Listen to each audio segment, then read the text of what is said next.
what kind of recommendation or insight would you give on why you would invest in the land market in Cape Coral? What kind of advice would you give?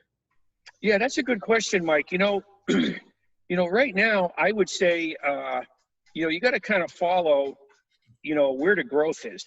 Okay, and there's a lot of builders out there, and they're looking at very specific areas. So if you can pick up some of those lots ahead of that growth, that's a good thing.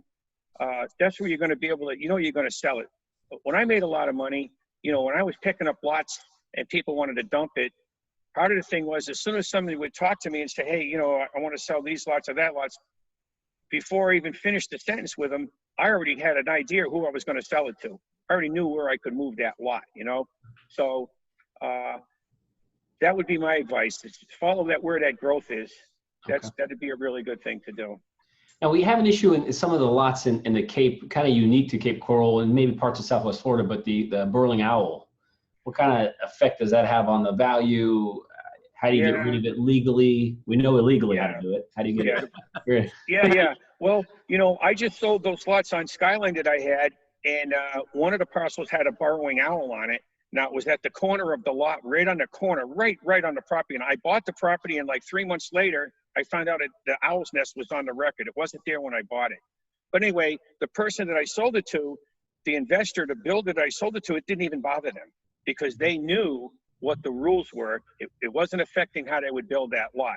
So you do have to watch out for that. But the experienced builder, it's not going to be too much of a big deal, depending on where that owl's nest is. The gopher tortoises is more of an issue. Hey, that's those around. Okay. Tell us about that. What do you do? Is there a way to get rid of them? You just got to wait it out? What's the? You gotta go get some kind of a permit. You gotta go to the what's the Florida DEP, whatever they call it, Florida Environment. Now, one of the other realtors I know, he just sold a couple of them with the gopher tortoise, and they just knocked the price, like 50%, and told the owner, this is what you got to do to get rid of it, and somebody bought it. Okay. So, but if I was buying the lots as an investment, I would make sure that they're not there. I wouldn't buy them with it.